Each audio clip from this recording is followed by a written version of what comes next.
Hey everyone, it's Curtis with KTF here, and today we're going to be talking about the Tekken Online Challenge and some strategies going into it and kind of what to expect, and I'll finish up with my predictions. So the Tekken Online Challenge is a point-based league system in which it's using a lot of smaller tournaments to kind of a build-up between two major tournaments, one which is the Master League as well as the Regional Championship. I've already talked about kind of the breakdown and kind of general rules in a previous video, so you can check that out. But today we're going to be talking about some of the strategies that go in. The point-based systems is very similar to how the online beta was, except now they've added this online masters tournament, which is only going to happen once. The points are going to be just your top 4 dojo points plus the addition of the online masters. So you can think of the online masters kind of as bonus points is just going to be added to your top 4 dojo points. To make it a little bit easier, I've also categorized tier M as kind of that bonus point, while tiers 1 through 4 just reflect how many people are entering in the tournament. The other important things that we need to know is we need to know the dates, essentially how much time that we have to accumulate these points related to all these different amount of tournaments. The first one is the online masters. So if you are expecting to compete for the regional invitational, you have to go on the online masters. I don't think there's going to be a single individual who hasn't placed in a certain ranking in the online masters and make it to the regionals, but we're going to talk about those numbers in just a second. But what that gives us is that gives us 11 weeks before the online masters and 13 weeks after the online masters. Those time differences kind of tell the players how they should approach what tournaments to enter in, or if they should decide to pull out of tournaments completely. And that's what we're going to kind of go into next, is kind of the breakdown of what events are even available. And this was kind of the breakdown of all the tournaments that were there, and I've already split them up of where they were. The only kind of difference is I bumped up the level up your game and the Equinox to tier 2 because they were very close to 64, and I think when we enter in the live that they're going to be a tier 2, and that's kind of whenever there was a close approximation number, I kind of bumped it up. The tiers are most likely to change of actually what's going to occur, but this is just kind of what the expected is. So each of these events should only be held once a month, but what we also saw was that every single weekly ICF also counted toward the online beta. I would also expect every once in a while there to be another kind of big tournament, but the one way that you want to try to maximize your points is you want to focus on these tier 1 and tier 2 tournaments, while if you want to just kind of eliminate a low score, you go after those tier 4 and tier 3 tournaments, and also to support those local talent. But if your goal is just to focus on maximizing your points and getting to that regional invitational, you mainly, especially for that first 11 weeks, only looking at tier 1 and possibly tier 2 tournaments, and everything else, it's almost not worth your time from a player's perspective. And why this is kind of coming into play. So what we saw is during the online beta, the person that made top 8 related to points had 102 points. They played in 3 tournaments in which they won a tier 1 tournament to get 100 points, and then they got 1 point and 1 point in the same tournament series, which was the ICFC, and 102. Now, that was only with 1 month of online dojoing to accumulate those points. So what we can expect, because essentially we're playing over the course of multiple months, that the point values are going to be higher, and this is where the cap of only registering the 4 dojo points is going to kick in. Kind of the 2 possibilities, sweet spots for your dojo points is going to be in between 160 and 180 points, because you're going to have a lot more repetitions, and these are just based on entering in only tier 4 and only tier 3 tournaments. But tier 2s and tier 1s are going to happen at lesser frequency, and we're just focusing on who's getting 8th place to actually get into the regional finals.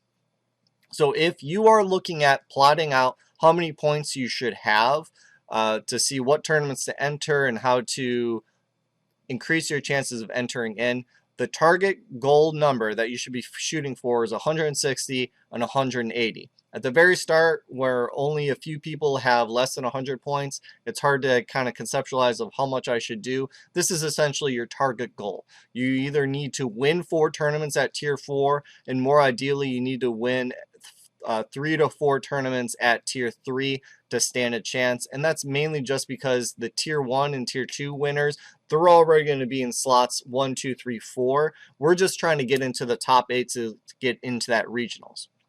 And this is where the Online Master really plays a huge role.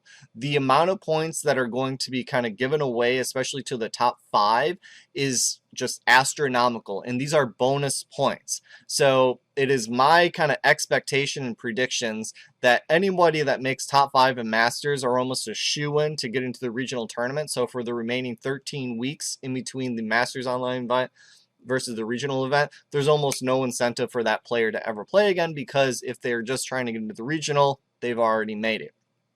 And that also means, because of the bonus points, all the way up to anyone that makes top 9 in the Master League has an extremely huge advantage, because essentially they're able to count 5 tournaments compared to everyone else only counting 4 tournaments. So keep that in mind, that if essentially you make the top 5, you can basically be done. And if you've made that top 9, then you can decide what Tier 3 and Tier 4 tournaments to kind of enter in to try to maximize your points. Because what happens is you want to play early. So the 11 weeks before the Masters event, you want to try to hit all these tournaments to get the points, and then after the Master event, when those bonus points are given, you're going to know how much more effort or how much less effort you're going to essentially have to do. This is mainly because that's a big decision point with what tournaments to enter and how to devote your time. Because once you have the points, you're less incentivized to continue on playing, unless you want to just enroll in the tournaments just to essentially protect your points.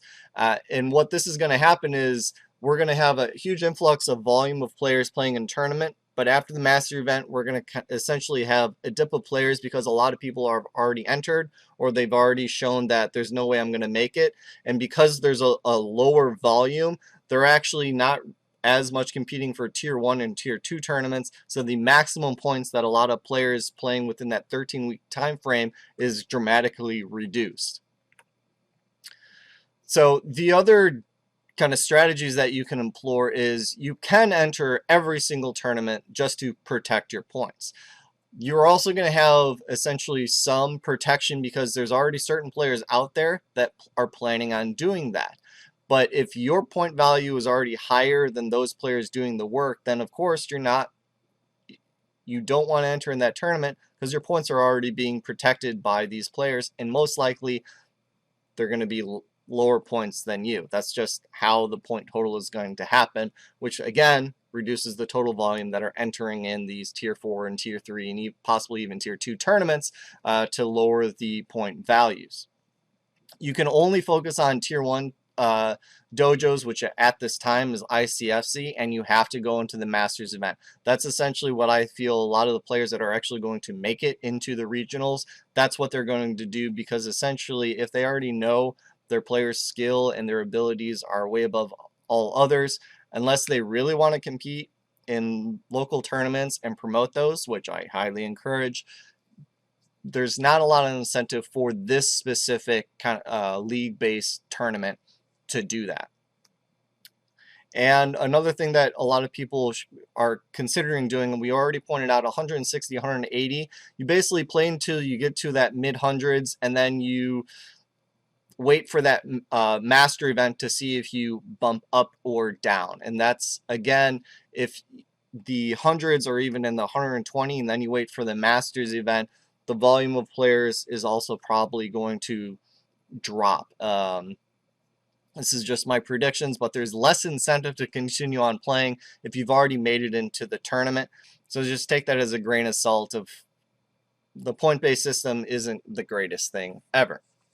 And that kind of brings up to when players should stop. Essentially, anytime anyone reaches 200 points, they should stop playing or remove themselves from the player base to reduce the volume of all the players. You can continue to protect points and attempt not to players we've kind of discussed a couple times. And that's kind of really a big fallacy of this type of points-based league tournament is especially after that master event happens, that the numbers are going to drop because it's not going to be as interesting. You're going to have a lot of people kind of in that mid tier that really want to get to it, but because they max out at only 4 events, it actually keeps out a lot of these mid tier players from continuing on playing. Not to say that they won't continue to play, but it related to the tournament series.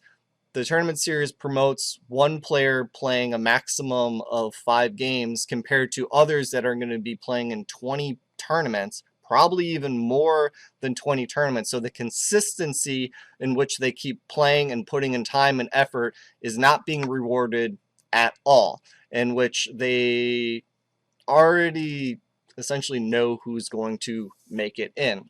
Take it with a grain of salt if you like that system of, okay, well, good players shouldn't play because they're already great players, or should we be rewarding players for putting in the time, putting in the effort of devoting their time to the game and all these tournaments, and especially supporting the hosts of the tournaments? Maxing out at 4 events is just very weird. I'm not going to give an alternative at this time, but I do not like maxing out at 4 points with the bonus masters event. So with that, kind of predictions of who I think is going to make the regionals is, and this is in alphabetical order. This is just looking at players that have played in the online beta. I do think that there's a lot of sleepers, but we have AccuMajor, Avery or Run It Black, Cuddlecore, Joey Fury, Mac, MYK, Shadow20Z, and Ty. I think these players have the biggest chance of making it to the top 8. They have been phenomenal not only during the online beta, but even beforehand, and even seeing some of their match videos of when they do play, they're doing phenomenal. I don't think all of these names are a lock-in. They're still going to have to compete, especially with one another, and we'll just have to wait and see.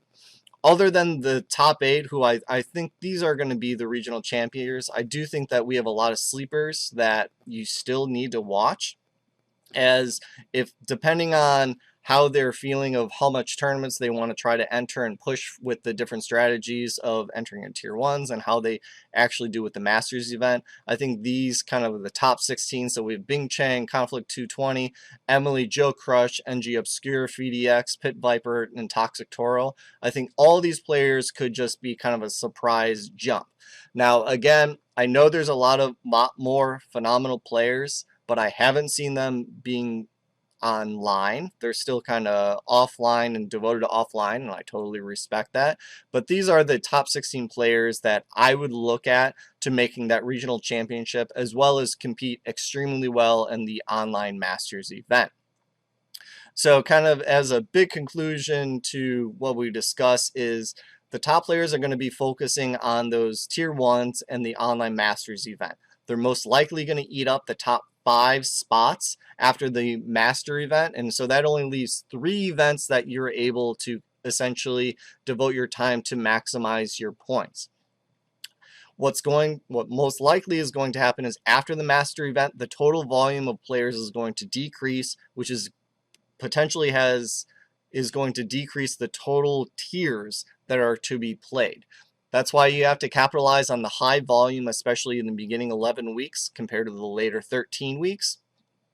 And you just need to try to do your best. It is still possible to kind of clean up rough edges, especially if you have 10 points that you can replace with 25 points and it matters. So you're going to look at who's in that competition range, and that's kind of where during especially the last 2 weeks we may see a lot of kind of last ditch efforts just to smooth out the total amount of points. But essentially, if you don't be awarded any points in the Master League, you're almost out, because those bonus points are going to act as a huge tiebreaker incentive, as well as just inflate overall point values because you're counting 5 tournaments while everyone else is counting 4. thanks for watching, and every time that we wrap it up, we just kind of ask kind of the question again of what are you fighting for? And we'll see you guys next time.